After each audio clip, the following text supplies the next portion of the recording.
like I seen you at InvestFest, right? And I definitely want to talk to you about that too. But I seen you at InvestFest, and you won the best vendor in the marketplace, right? Yeah. When you make investments like that, again, I'm looking at on the outside looking in, like, I mean, do you need these clients? Like, what's the purpose? Why are you investing so much in your vendor to be on this marketplace when you really don't need to do it? Yeah, so that's another form of exposure. That's another form of marketing. That's another form of being seen. It's just different angle of marketing that I do. So like the purpose of that was it was gonna be 15,000, 20,000 people in here. 80% of them don't know me. You know what I mean? So how could I leverage this time and this placement to be able to get more people to see who I am and what I do, so that eventually I could be able to offer them a service that I can probably help. But for me, I understand marketing and business at a high level that the more people that know you and see you, the more opportunity you have to make more money. So being as though this is all business owners and investors and entrepreneurs are going to be at this event, this is the perfect place in the world to stationize your business and your brand in front of all these people. And then when they started coming up to me saying I was about to be in the top 5 of the votes, I started taking it serious, you know what I'm saying? So I'm like, I started just making sure that everybody voted for me and things like that. And I do truthfully believe I had the best booth there anyway. No, so everybody was asking me how much I spent. I think I spent like $30,000 to $40,000 for that whole thing that set up. Yeah. 40 bands, bro? Yeah. Was it worth it? Yeah, I made my money back the first 2 days. How? So I set up 2 campaigns, right? Okay. Give us the play. I got you. So the first one was I gave a free giveaway. So everybody else was trying to like sell something. I wasn't trying to sell anything, but I was gonna sell something on the back end. All right. So the thing I did was I set up a free lead magnet. I'll give you an opportunity to win $1,500, but you gotta tag me on Instagram, right? And you gotta take a picture of the booth and something like that, and then tag me on Instagram, something like that, and then follow me. So now imagine this. I imagine thousands of people coming through the marketplace all day, every day. They signing up, get a chance to win free $1,500. So they sign up, they might win free $1,500. And I was giving away like a mentorship for free or something like that. So I got thousands of people to sign up. I got their name, their phone number, their email. That's the first thing. I got thousands of people to tag me on their social media. So the people that's tagging me, when they post it on their social media, it's spearing out to all their following. They don't know me. All the people that's following me, or if you did follow me or you didn't when you were at InvestFest, now I'm getting spirit out on thousands of people's stories and pages now, just from me putting that position in place for that setup. So now my brand is growing off of that. Then people are following me on Instagram right then and there. So the people that don't know me, now you know me. Once again, I'm not selling nothing. But I know how I am on social media. I post content every single day. I also run ads. I also collect your information so I can market to you later. So I just created an ecosystem of a list of people who first now know who I am, got other people to know who I am, and I got you in my ecosystem. So if I do sell something later on, I have you on my list to either offer you the opportunity to be able to get help or whatever I can help you with. So I just created a whole ecosystem of a whole big group of leads that I can be able to sell to later. I got a whole bunch of people to follow me, and I won Best Booth for the Year at InvestFest. And then the next thing I did. And you get your check away. Yeah, I'm going to tell you about that next. The way I made my money back the quickest was I did a live podcast at the InvestFest. So I charged for slots. So it was people coming to me like, man, I want to get on a podcast. I was like, all right. So I got slots available for big people. But I got slots available for people who want to expose their brand, their business to my audience. I charged for podcast slots, and I made my money back. How much you charge? I charged like $3,000. Damn. Yeah. Sheesh. So it was like 10 people that bought that. It was like 8 to 10 people that bought that. Yo, so that wasn't your first time going to InvestFest though, right? Nah, I go every year. You ain't have a booth last year? Nah. So what made you say I wanted to do it this year? Yeah, because I knew that I could do it how I want to. I went 3 years in a row. I did a booth like 2-3 years ago. It was one of the small little, and I'm like, nah, I don't want to do no small ones no more. So I told myself the only way I'll do it again if I do it real big. And this year was the year that I wanted to do it big, and everybody starting to know who I am now. So like, it was a time to just put it in the marketplace that like, yeah, stamping SmittyDaGoat. So let's go back. Hold up real quick. Usually when people go to InvestFest, because this is one I wanted to talk to you about. First of all, shout out to Rashad and Troy, right, for putting on InvestFest. The whole family, like, definitely appreciate it. But I want to have a real conversation, like, in the absence of them per se, right?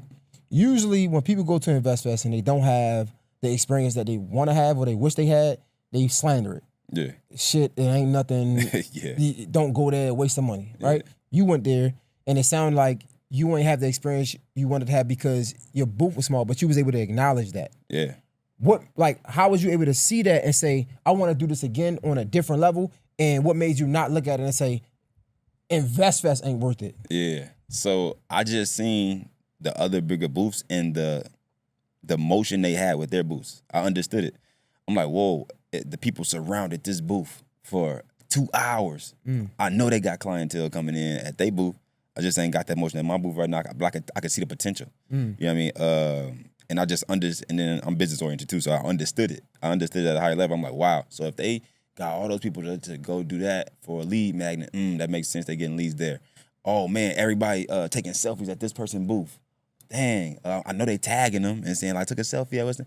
Now they get more followers. So like I had planned it in my head based upon what I seen at other people having big booths, and just my mind, kind of where my mind went to where I seen like, all right, what all they did, what they was doing. I was like, all right, check, noted, took notes, you know what I mean? And I'm like, all right, now I know what I need to do and how I need to set my own stuff up and try to see how I could be different. But also, you leverage the same strategy that they probably was leveraging. So when we talking about the value of a person tagging you, right? Yeah. Or the person standing at your booth for 20 to 30 minutes, right? One person. Yeah.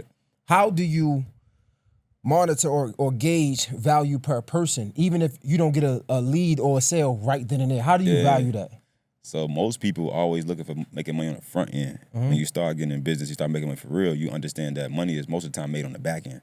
So my job in those type of situations is just to get more people to know who I am and what I do. That's my goal. If I can get 10 people to follow me today, I have an opportunity for 10 different people to pay me later on down the line. Now, it may not be today. It may not be next month. It may be 6 months from now. But eventually, if that person need help with what I got to offer them, or they're going to soon get in my stuff, and I have the confidence to know that I'm going to be so consistent, and they're going to see me so much that if this is something they need help with, they're going to do it with me, because I'm going to be work and be more consistent than anybody else in my industry. In my mind, that's where I'm thinking about. So, and I know my tactics on the back end are pretty good too. I know I'm going to be in your face 24/7. I know every time you open your phone, you're going to see SmittyDaGoat. I know I got ads running that people that come to my page that follow me that is going to attack you and going to be down your timeline because I know how to run ads. So like I have a system that's put in place to be able to convert leads into paid leads eventually.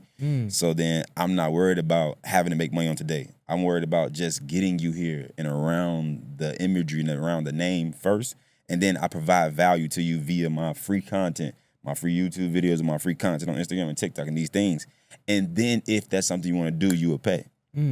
So what was your perception of, like, what was your thoughts about InvestFest this year?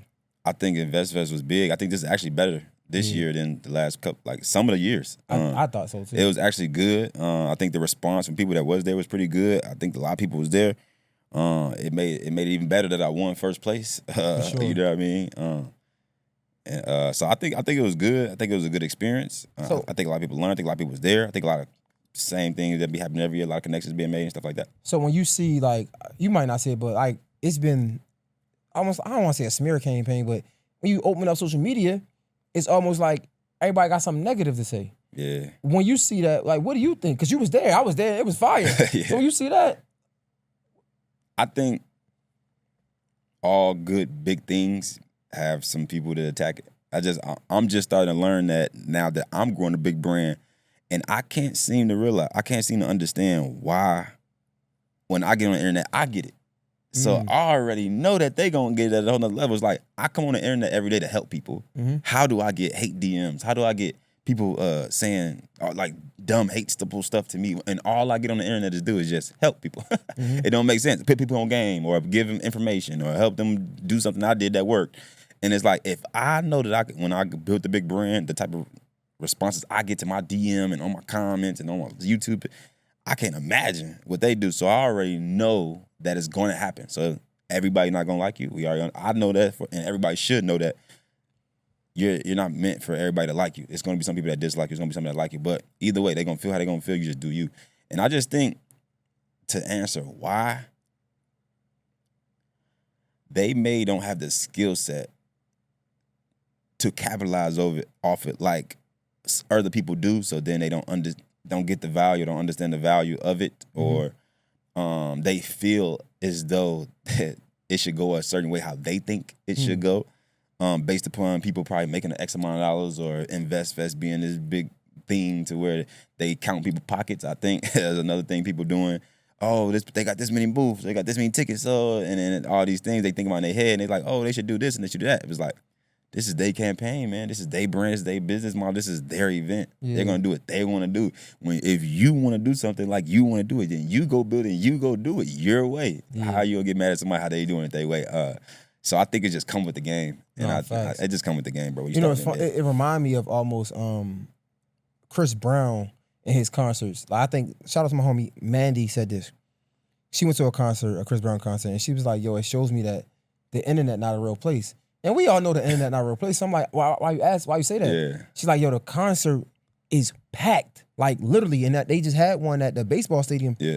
And I'm like, damn, this shit is crazy. That's crazy. And it made me think, like, yo, the internet really not real. Because going back to InvestFest, you see people talking so much shit on the internet. Yeah. But when you there, it's like, I don't know what y'all talking about. Yeah. Like, clearly, like, that shit y'all talking about ain't real. Yeah. Same with Chris Brown. Like, so many people got so much shit to say. It's like, bro, now you go to that nigga's a big deal, and the numbers is there. No, for sure. Everybody that came back from Chris Brown said they had a ball that I personally know.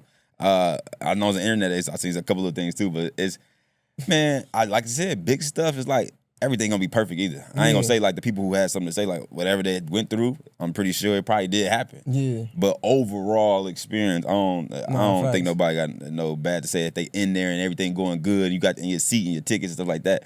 But people gotta understand too, imagine trying to captivate an event with that many people. It's not gonna be perfect, man. Yeah. If you was the owner of that event, you wouldn't be able to make that thing perfect either. Yeah. I know, but people spend their money too, so they got the right to be like, man, I paid this amount of money, it should go like this. Man, I think, man, but people gotta give some type of grace on somebody trying to hold these many people in one place. It's like I'm pretty sure they trying to do the best they can.